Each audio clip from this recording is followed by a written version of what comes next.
2020A akan menjelaskan tentang Pancasila sebagai ideologi terbuka.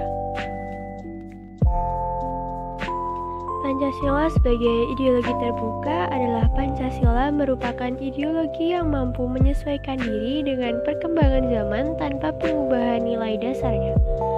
Namun, bukan berarti bahwa nilai dasar Pancasila dapat diubah dengan nilai dasar yang lain yang sama artinya dengan meniadakan Pancasila atau meniadakan identitas jati diri bangsa Indonesia.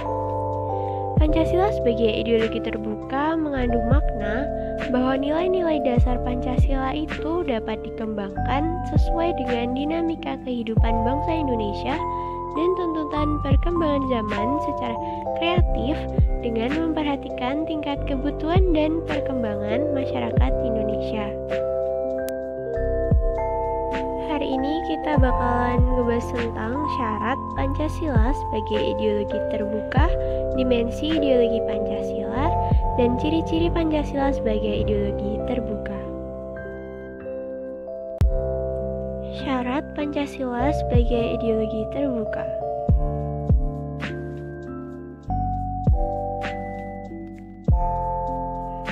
Yang pertama ada nilai dasar, yaitu nilai dasar yang terdapat dalam pembukaan Undang-Undang 1945 yang tidak berubah. Yang kedua ada nilai instrumen, yaitu nilai-nilai dari nilai dasar yang dijabarkan lebih kreatif dan dinamis ke bentuk Undang-Undang 1945, ketetapan MPR, dan peraturan perundang-undangan lainnya.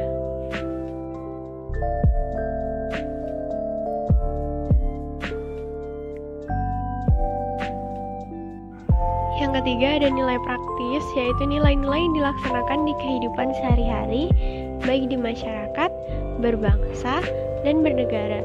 Nilai praktis bersifat abstrak seperti menghormati, kerjasama, dan kerukunan.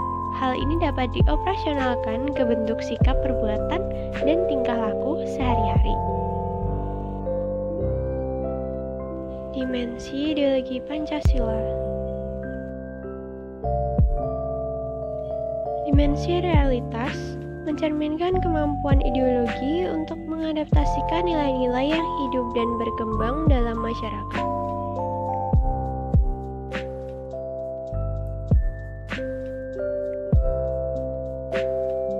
Dimensi idealisme, yaitu idealisme yang ada dalam ideologi mampu menggugah harapan bagi para pendukungnya.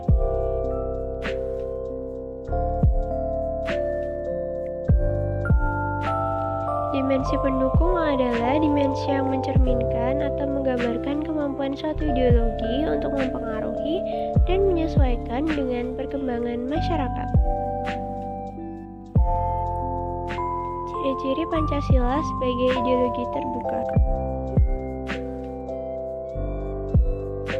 Ciri-ciri Pancasila sebagai ideologi terbuka yang pertama yaitu Pancasila mempunyai pandangan hidup, tujuan, dan cita-cita masyarakat Indonesia yang berasal dari kepribadian masyarakat Indonesia itu sendiri. Yang kedua, Pancasila memiliki tekad dalam mengembangkan kreativitas dan dinamis untuk mencapai tujuan nasional. Yang ketiga, Pancasila merupakan pengalaman sejarah bangsa Indonesia. Yang keempat, Pancasila terjadi atas dasar keinginan bangsa Indonesia sendiri tanpa dengan campur tangan atau paksaan dari sekelompok orang. Yang kelima, isinya tidak operasional. Yang keenam, dapat menginspirasi masyarakat untuk bertanggung jawab sesuai dengan nilai-nilai Pancasila. Yang terakhir, Pancasila menghargai pluralitas sehingga diterima oleh semua masyarakat yang berada